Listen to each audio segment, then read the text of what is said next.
Hello students, welcome to chemistry class. I am Gokorna Nepal and हामी chemical kinetics पढ्दै थियौं र यो लेक्चर नम्बर 5 मा पुगिरहेको छौं हामी rate equation मा. Rate equation for zero order reaction, first order reaction, second order reaction को लागि rate equation हामी हेर्ने छौं. So first मा हामी zero order को लागि rate equation निकालौं. Zero order reaction मा के हुन्छ भन्दाखेरि जुन रेट छ, rate of reaction चाहिँ केमा डिपेन्ड हुँदैन त concentration of the reactant मा डिपेन्ड हुँदैन किनकि यसको पावर 0 हुन्छ. Okay, so r directly proportional to a को पावर 0 भनेर हामी यो जेरो अर्डर को लागि चाहिँ यसरी लेखेको थियौं. सो जेरो अर्डर मा के हुन्छ? In zero order reaction rate of reaction does not depend upon the concentration of the reactants. reactant को concentration मा डिपेन्ड हुँदैन. Let us consider a chemical reaction. एउटा कन्सिडर गरौँ. एउटा केमिकल रिएक्सन छ. A भन्ने रिएक्टेन्ट बाट बन्यो B भन्ने प्रोडक्ट. B भन्ने प्रोडक्ट फर्मेसन भयो. ओके, सो यसको लागि हामीले रेट लेख्ने हो भने R इक्वल्स टु रिएक्टेन्ट को टर्ममा माइनस dA/dt. यो हामीले प्रिभियस क्लासमा निकालिसकेका छौं.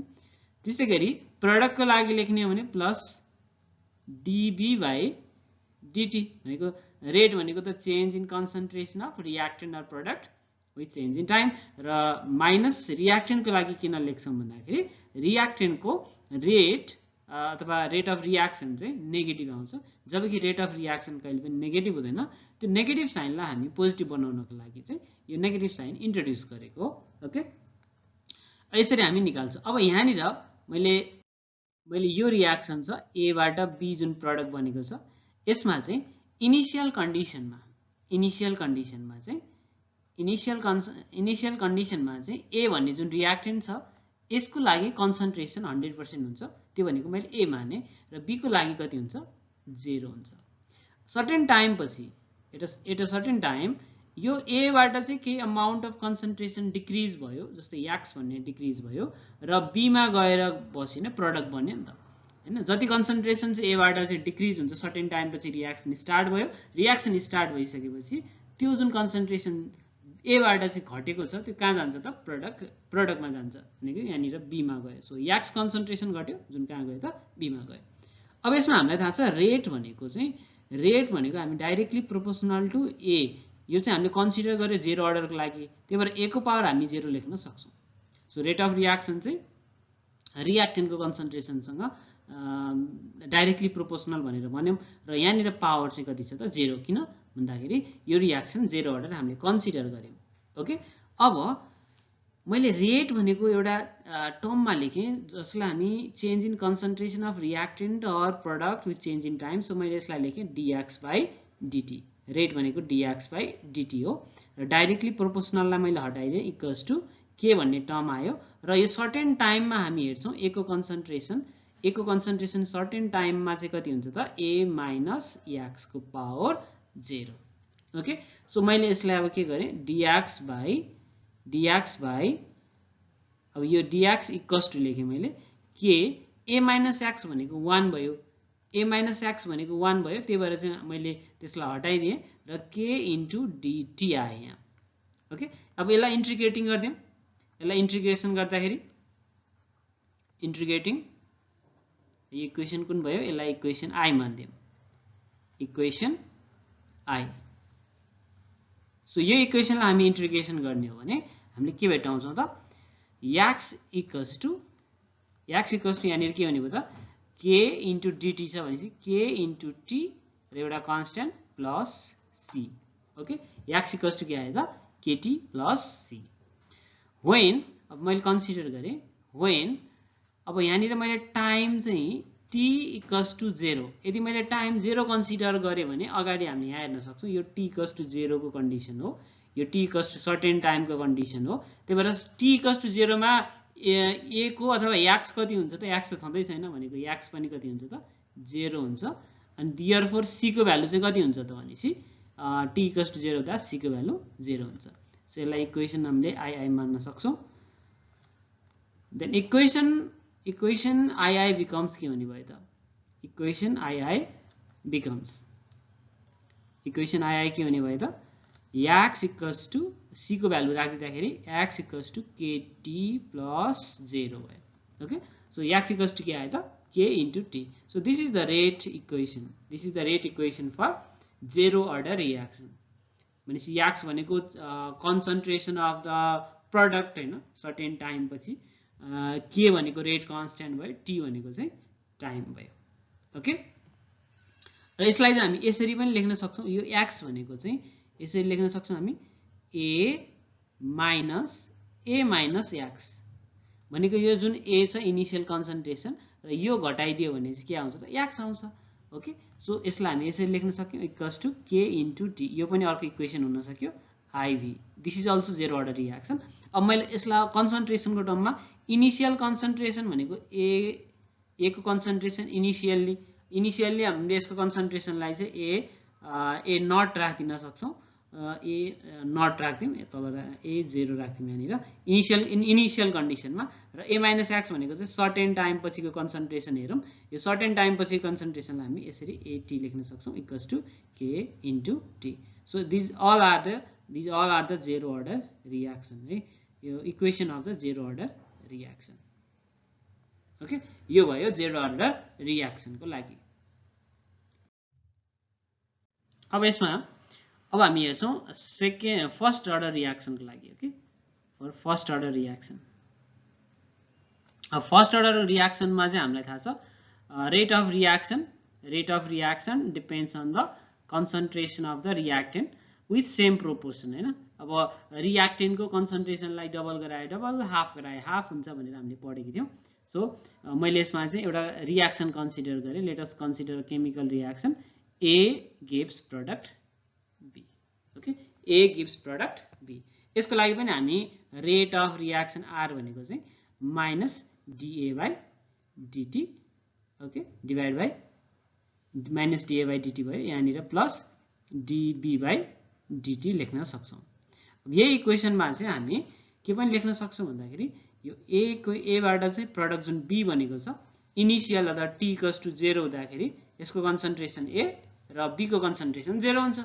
सर्टेन टाइम पछि चाहिँ t इक्वल्स टु t हुँदाखेरि A minus x हुन्छ र यो B को कन्सन्ट्रेसन कति हुन्छ त x कन्सन्ट्रेसन ओके अब यसमा रेट भनेको चाहिँ डाइरेक्टली प्रोपोर्सनल टु A को पावर कति हुने भयो त यो 1 हुने भयो हामीले यो फर्स्ट अर्डरको लागि चाहिँ कन्सिडर गरेको छ त्यही भएर चाहिँ A को पावर हामी 1 लेख्यौं सो r रेट भनेको चाहिँ r हुने dx by dt हुने भयो equals to k into A को पावर 1 अब हामीले सर्टेन टाइम पछिको कन्सन्ट्रेसन हेर्ने हो सो यहाँनिर चाहिँ हामी dx by dt equals to k into A भनेको चाहिँ सर्टेन टाइम पछिको कन्सन्ट्रेसन हेर्ने भने A minus x capital A भनेको रिएक्टेन्ट सर्टेन टाइम पछि A minus x को पावर 1 छ सो यसलाई हामी के गर्छौं भन्दाखेरि dx र A minus x लाई सँगै राख्दिम डिवाइडमा जसले गर्दा इन्टिग्रेसन गर्न सजिलो हुन्छ k into dt so integrating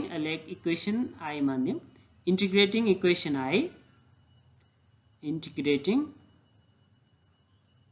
equation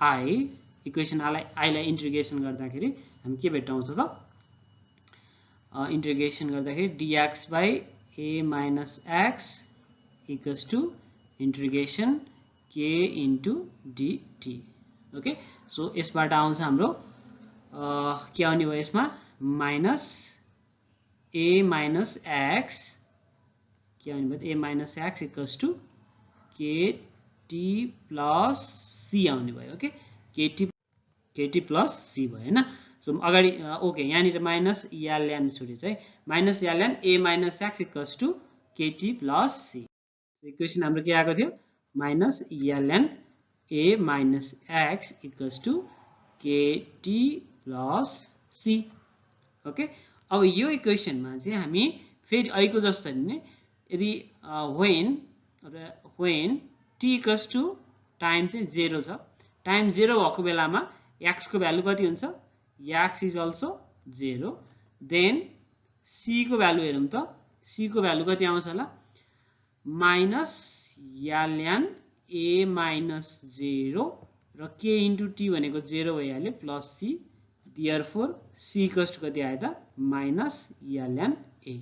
okay यसलाई इक्वेसन आई मान्दियौं. अब putting the value of c in equation, then equation ii becomes, अब इक्वेसन ii के हुने भयो त इक्वेसन ii हेरौं minus ln a minus x equals to k into t minus ln a. Okay so ln लाई एकीतिर राखौं, ln a अगाडि गयो minus ln a minus x equals to k into t. So ln a minus x भनेको हामी के लेख्न सक्छौं ln a by a minus x equals to k into t. Okay so इक्वेसनलाई अलिकति सजिलो बनाऊँ. अब ln a by a minus x आयो. अब मैले यहाँनिर t को भ्यालु निकाल्नु पर्यो भने 1 by k ln a by a minus x लेख्न सक्छौं. So this is one equation. यो इक्वेसन आयो एउटा. यहाँनिर t को टाइम हामी निकाल्न सक्छौं फर्स्ट अर्डर को लागि. अब के भनेको रेट कन्स्टेन्ट त्यो पनि हामी निकाल्न सक्छौं. a भनेको initial concentration, a minus x भनेको चाहिँ सर्टेन टाइम पछिको रिएक्टेन्टको बाँकी भएको कन्सन्ट्रेसन, x भनेको चाहिँ कति प्रोडक्ट कन्भर्ट भयो त्यसको कन्सन्ट्रेसन. सो यो इक्वेसनलाई हामी ln हटाएर चाहिँ यदि लगको फर्ममा राख्ने हो भने हामी t इक्वल्स टु अथवा k इक्वल्स टु पनि लेख्न सक्छौं 1 by k ln. यदि हामीले हटाउने भने ln भनेको चाहिँ 2.303 log लाई चाहिँ हामी ln भन्छौं. सो 2.303 log यसको रिलेसन है. ln को भ्यालु पुग्नको लागि चाहिँ ln 2 छ भने 2.303 log 2 गर्यो भने ln सँग बराबर हुन्छ. सो log लाई चाहिँ 2.303 ले मल्टिप्लाई गर्नुपर्छ. सो a by a minus x. So यसलाई मैले लेखेँ k rate constant k equals to 2.303 divide by t log a by a minus x. Okay यो चाहिँ भयो हाम्रो rate equation. This is the rate equation for first order reaction. So very important छ. Numerical मा यो equation हामी एकदम धेरै युज गर्छौं. So this is the rate equation for okay. अब हामी हाफ लाइफ पिरियड को बारेमा स्टडी गर्छौं. Half life period. Okay so half life period, यो हाफ लाइफ पिरियड भनेको चाहिँ यसलाई चाहिँ हामी कसरी डिफाइन गर्नुपर्छ भन्दाखेरि जस्तै फर एक्जाम्पल एउटा पहिला एक्जाम्पल कन्सिडर गरौँ है त. जस्तै लेट अस सपोज मसँग एउटा फ्यान छ. ओके मसँग एउटा फ्यान छ. यो फ्यान को टोटल यसको लाइफ चाहिँ 1000 आवर्स छ. 1000 घण्टा यो चाहिँ घुम्छ. ओके अब यो 1000 आवर्स यो फ्यान चाहिँ 1000 घण्टा घुम्छ भने यदि यो फ्यान यसको टोटल कन्सन्ट्रेसन भयो, इनिशियल कन्सन्ट्रेसन भनौँ हैन, चलाउनु भन्दा अगाडि यो 1000 घण्टा घुम्न सक्छ. अब चलाइसकेपछि घट्दै जान्छ हैन. सो 1000 घण्टाको हाफ कति हुन्छ त 500 आवर्स. 500 आवर्स चाहिँ यसको के हुन्छ हाफ कन्सन्ट्रेसन हुन्छ. अब यो हाफ कन्सन्ट्रेसन पुग्नको लागि जति टाइम कन्ज्युम हुन्छ, इनिशियल कन्सन्ट्रेसन 1000 घण्टा भयो र हाफ हुने भनेको 500 घण्टा पुग्ने हो. त्यसको लागि कति टाइम लाग्यो त्यसलाई नै हामी के भन्छौं त हाफ लाइफ पिरियड भन्छौं. ओके सो यो हाफ लाइफ पिरियड भनेको चाहिँ यहाँनिर 500 घण्टा हुने भयो. तर यो 500 घण्टा कति समयमा लाग्छ, कति समयमा पुग्छ भन्ने कुरा चाहिँ यहाँनिर द्याट डिपेन्ड्स अन द अब कति अगाडि कति टाइमसम्म चाहिँ युज गरिन्छ त्यसमा डिपेन्ड हुन्छ. र अर्को कुरा हामीले बुझ्नुपर्ने यदि 500 आवर्स यो चाहिँ हाम्रो हाफ लाइफ हाफ कन्सन्ट्रेसन छ भने जस्तै यो 500 घण्टा पुग्नको लागि चाहिँ 2 महिना लाग्यो भने 4 महिनामा चाहिँ कम्प्लिट हुने भन्ने चाहिँ हुँदैन. So half life period into 2 गरे भने कम्प्लिट पिरियड चाहिँ त्यसरी हामी लेख्न पाउँदैन. युनिटरी मेथड्स हामीले रेट अफ रियाक्सनमा, अर्डर अफ रियाक्सनमा अथवा केमिकल काइनेटिक्समा यो युज गर्न पाउँदैनौँ. ओके कोइन्सिडेन्टली मिल्ने पनि कमै हुन्छ. त्यो कारणले गर्दाखेरि यसलाई हामी इक्वेसनहरुको फर्ममाबाट क्याल्कुलेसन गर्छौं. Okay so half life period भनेको के हो त भन्दाखेरि half life period it is defined as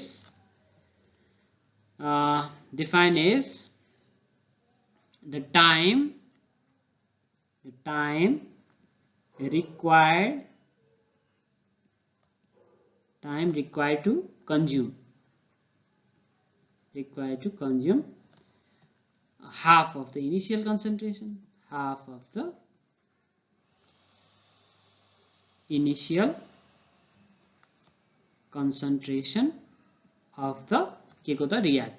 the reactants. Okay र यसलाई डिनोट चाहिँ हामी यसरी गर्छौं it is denoted by t half यसरी यो चाहिँ सिम्बल हो यसको हाफ लाइफ पिरियडको सिम्बल र रेट अफ रियाक्सन यदि रियाक्सन फास्ट हुनु छ भने हाफ लाइफ पिरियड के हुनुपर्छ त एकदम कम हुनुपर्छ है थोरै समय भयो भने थोरै समयमा फिनिश भयो भने रेट अफ रियाक्सन फास्ट हुने भयो सो रेट अफ रियाक्सन र हाफ लाइफ को रिलेशनशिप के हुन्छ त इन्भर्सली प्रोपोर्शनल हुन्छ half life period okay so rate of reaction inversely proportional to the half life period अब हामी इन्डिभिजुअली हेर्छौं for zero order and first order reaction half life period निकाल्न okay half life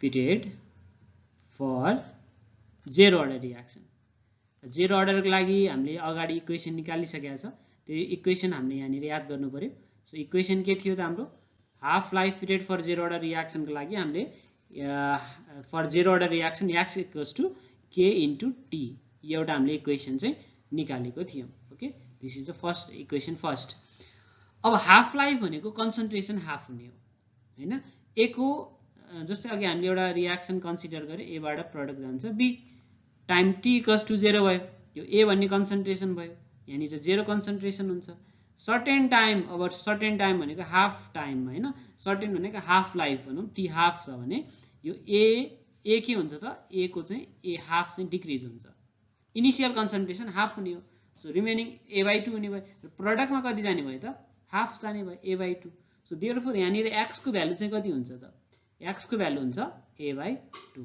so यहाँ हामी equation I मा चाहिँ x को value राख्छौं a/2 = k * t okay so यहाँ यो t लाई पनि हामी t हाफ को टर्ममा लेख्नु पर्छ किनकि हामीले कन्भर्ट गरेको हो x लाई अथवा कन्सन्ट्रेसन चाहिँ हाफ कन्सन्ट्रेसन राखेको छौं सो यहाँबाट हामीले t हाफ निकाल्ने हो भने के आयो त a/2 * k okay a/2 * k भनेपछि यहाँ हाफ लाइफ पिरियड र यो a भन्ने भनेको इनिशियल कन्सन्ट्रेसन को रिलेसन हामी हेर्ने हो भने t half directly proportional to the initial concentration of the reactant यो कुन अर्डर को लागि त भन्दाखेरि this is for zero order reaction okay therefore in zero order reaction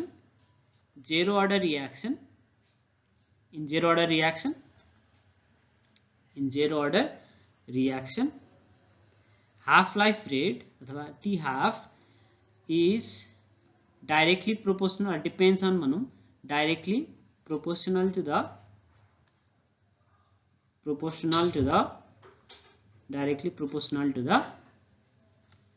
concentration initial concentration of the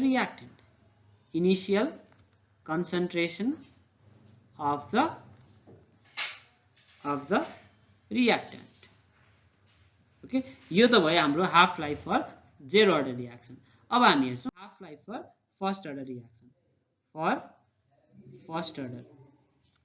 first order को लागि हेरौं T half निकाल्ने अब फर्स्ट अर्डर को इक्वेसन हामीले निकालेको थियौं अघि नै के थियो हाम्रो equation t = 2.303 divided by k log a/a - x हैन अब यहाँ x को भ्यालु कति हुन्छ त a/2 हुन्छ when t चाहिँ t हाफ भएको कन्डिसनमा ओके t हाफ भएको कन्डिसनमा x को भ्यालु के हुन्छ a/2 यो अगाडिको इक्वेसनबाट पनि आइसकेको छ सो मैले x को भ्यालु राखिदिन्छु यो t चाहिँ के हुने भयो त अगाडिको t हाफ हुने भयो र 2.303 divide by k rate constant as it is छ लग ए भनेको ए नै भयो ए छँदैछ minus a by 2 so t half भनेको 2.303 डिभाइड बाई के